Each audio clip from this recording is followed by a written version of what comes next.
Hello दोस्तों, नमस्कार। Ujjwala online education में आपका स्वागत है। और आज हम बात करेंगे भाटी आश्रम जो ऑनलाइन टेस्ट सीरीज चल रही है, पटवारी की ऑनलाइन टेस्ट सीरीज, उसके हम शेड्यूल पेपर नंबर 1 पे बात करेंगे।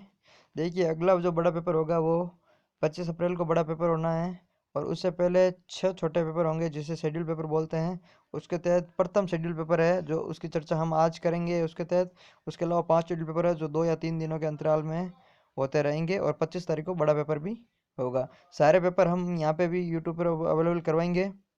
इसलिए अगर अभी तक आपने अगर यूट्यूब चैनल ज्वाइन नहीं किया है, सब्सक्राइब नहीं किया है, तो प्लीज़ हमारा चैनल सब्सक्राइब कीजिए और बेल आइकन पर क्लिक कीजिए ताकि जैसे ही अगला शेड्यूल पेपर होगा आपको नोटिफिकेशन मिल जाएगा।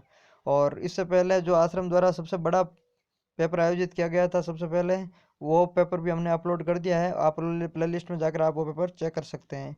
उसके अलावा आरएस के पेपर भी हमने अपलोड किए हैं। पहला जो शेड्यूल पेपर आरएस का कल हुआ था वो भी हमने अपलोड कर दिया है, तो आप वो भी जाकर देख सकते हैं। तो आइए शुरू करते हैं। क्वेश्चन नंबर 1 पर बात करते हैं। जीवित कोशिका की खोज किसने की थी? तो देखिए, जीवित कोशिका की खोज की थी ल्यूवेन हॉक ने। इसका सही आंसर हो जाएगा ल्यूवेन हॉक। मर्द कोशिका की रॉबर्ट हुक ने की थी, जबकि जीवित कोशिका की खोज ल्यूवेन हॉक ने की थी।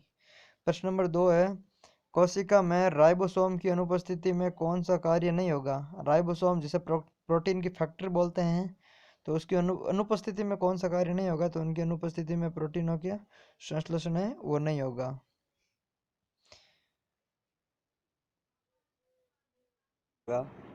यदि कोशिका में माइटोकॉन्ड्रिया काम करना बंद कर दें तो कौन सा कार्य नहीं होगा? यदि माइटोकॉन्ड्रिया काम करना कोशिका में बंद कर दें तो भोजन का ऑक्सीकरण है वो नहीं होगा। प्रश्न नंबर 4 है, परमाणु का मूलभूत कण नहीं है। परमाणु का मूलभूत कण कौन सा नहीं है? साइट्रॉन है वो मूलभूत कण नहीं है, बाकी इलेक्ट्रॉन, प्रोटॉन और न्यूट्रॉन तीनों मूलभूत कण है। प्रश्न नंबर 5 है, मैथ्स का प्रश्न है। ये जो कुछ डाटा दे रखे हैं, किस संख्या से भाग नहीं होगा? इनमें से कौन सी संख्या से इसमें भाग नहीं होगा? तो इसमें जो सही आंसर हो जाएगा वो 4 आ जाएगा। 4 से इसमें भाग नहीं होगा। अगले प्रश्न पे बात करते हैं। प्रश्न नंबर 6 आपके सामने है। ये डेयर का है तो इसका आंसर बताना है। तो इसका जो सही आंसर आएगा वो -1 आएगा। आप इसको सॉल्व कर लीजिएगा। आंसर मैं इनका सारे आपको बताता चल रहा हूँ। और कौन सा प्रश्न है? ये प्रश्न नंबर 7 है।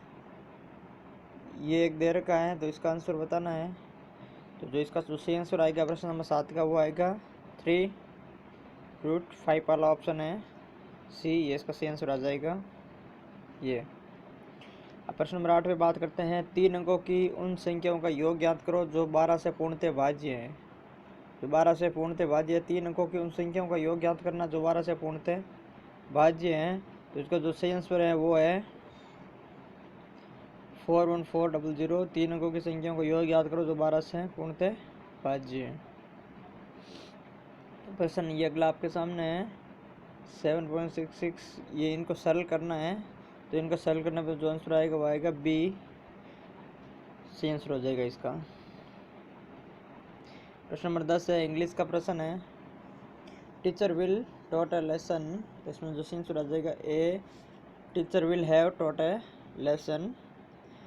Bye next month he will living here for 5 years। मतलब have been, by next month he will living here for 5 years। मतलब by next month he will have been living. Have been living से आ जाएगा इसका answer. Ram said to me I taught English है। इसका मतलब हो जाएगा Ram told me that he had taught English. ठीक है। और अगले में बात करते हैं इनडायरेक्ट डायरेक्ट स्पीच है। The teacher said to the student do you speak the truth. The teacher said to the student do you speak the truth. तो इसका जो आंसर आ जाएगा सी आ जाएगा। The teacher asked the student if he spoke the truth. ये प्रश्न है और इसका जो सही आंसर है ये सी हो जाएगा ये। और प्रश्न नंबर अगर 14 पे बात करते हैं, जीके के प्रश्न है। तो भारतीय स्वतंत्रता संग्राम के दौरान बेहद चर्चित समाचार पत्र प्रताप के संपादक कौन है? तो समाचार पत्र प्रताप के संपादक है गणेश शंकर विद्यार्थी है। डाबी हत्याकांड, डाबी गांव हत्याकांड किस किसान आंदोलन से संबंधित था? तो डाबी गांव हत्याकांड बूंदी किसान आंदोलन से संबंधित था। बिगोड़ी क्या है? बिगोड़ी क्या है? तो बिगोड़ी मारवाड़ में नकद के रूप में लिए जाने वाला कर है। बिगोड़ी है मारवाड़ में नकद के रूप में लिया जाने वाला कर।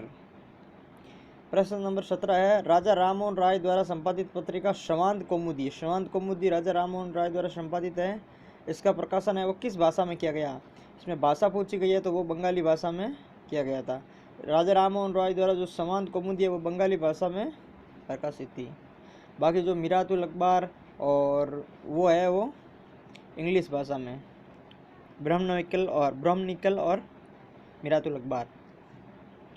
और विकल्पों में से स्वराज शब्द का प्रयोग करने वाले प्रथम व्यक्तित्व कौन है?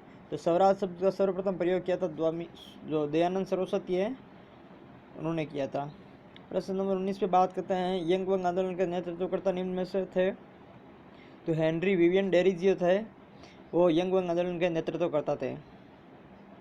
प्रश्न नंबर 20, सर्वोच्च न्यायालय में न्यायाधीशों की संख्या वृद्धि करने का अधिकार निहित है किसमें? संसद में।